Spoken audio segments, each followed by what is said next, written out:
It started 3 months after my mother passed away. I had just moved back into her old house, the one she bought after my dad left us. It was a quiet house, nestled in a quiet neighborhood, but lately that quiet started to feel heavy, suffocating even. It felt like the house itself was watching me, holding its breath. At first, I just brushed it off. I told myself it was just grief. The mind plays strange tricks when you're alone, when you're mourning. But then one night, something happened that I couldn't explain away. I woke up suddenly to 3 distinct knocks at the front door. Slow, heavy, deliberate. I rolled over and glanced at the glowing red numbers on my alarm clock. 3 a.m. Exactly. Who would be knocking at this hour? My first thought was maybe it was a stray animal, or the wind rattling the old frame. But the next night, it happened again. Same time. Same chillingly precise pattern. 3 knocks. I tried to ignore it. I pulled the covers tight over my head, squeezing my eyes shut, and just waited for the sun to rise. The next morning, driven by a mix of fear and curiosity, I checked the front porch. What I saw made my blood run cold.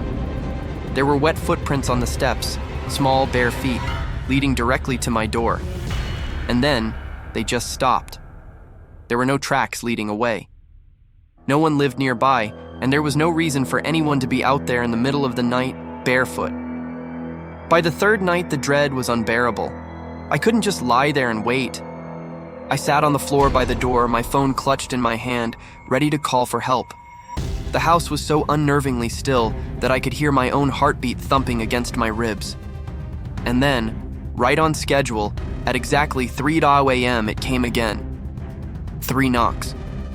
My hand trembled as I peered through the small window beside the door. There was a woman standing on my porch. Her long, dark hair hung over her face, dripping with water, as if she'd just climbed out of a lake. She was completely still, not saying a word.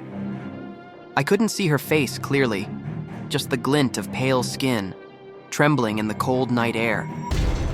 And then, she slowly turned her head. But she didn't look toward the door. She looked toward me, straight at me, through the glass. My heart stopped. I stumbled back, my mind racing, trying to process what I was seeing. And then, she smiled. It wasn't a warm or friendly smile. It was broken, unnatural, like her face didn't remember how to be human. I blinked, and when I looked again, she was gone, vanished. There were no footsteps in the yard, nothing but the faint sound of rain beginning to fall. The next morning I found them, wet footprints, but this time they were inside my house. A clear trail leading from the front door, across the living room floor, and stopping right in front of my bedroom window. After that night, sleep was a luxury I couldn't afford. I started locking every door, every window. I even nailed the front door shut, a desperate attempt to feel safe. But it didn't matter.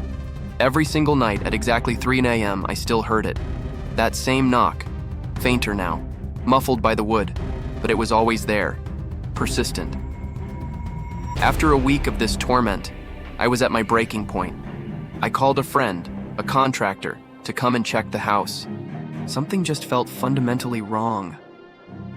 As he was inspecting the walls in the hallway, he suddenly froze. He tapped a section near the coat closet. "This doesn't sound right," he said. Behind the plaster and the boards, he found it. An old, sealed door. It looked like it had been hidden there for decades. Together, we pried it open. The air that rushed out was stale and damp. Behind it was a small hidden room. Inside, there was an old rocking chair, its wood stained with water, and still strangely damp to the touch. On the floor next to it was a photograph. I picked it up. It was my mother, standing next to a woman I had never seen before. I flipped it over. Written in my mother-ass faded ink were the words, "Promise me you all let her in." I didn't understand. My mother never mentioned a friend like this, never told me about a hidden room. But that night, as the clock ticked closer to 3 a.m., I didn't hide. I didn't nail anything shut. I stood right in front of the front door, and when I heard the knock, I opened it. The same woman was standing there, drenched and trembling. This time, she spoke. Her voice was soft, a whisper on the wind. She said, "You promised you'd let me in." Before I could react, before I could even breathe, she stepped forward and whispered something I couldn't understand. The air around me went frigid. My vision blurred into a swirl of black and gray, and then, nothing. The next morning, my friend came by to check on me. He found the front door wide open, swinging in the breeze. The lights were all still on. But I was gone. The only thing he found was a single trail of wet footprints leading from the front door, through the house, and into that hidden room.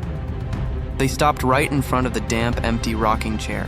And they say that every night since then, at exactly 3 a.m., someone knocks on that same front door. The new owners, they hear it too. 3 slow, heavy knocks, always at the same time, waiting for someone to answer, waiting for someone to let them in. Thank you for listening to this story. If you enjoy tales of the unexplained and things that go bump in the night, be sure to hit that subscribe button and turn on notifications. You never know what's waiting behind the next door.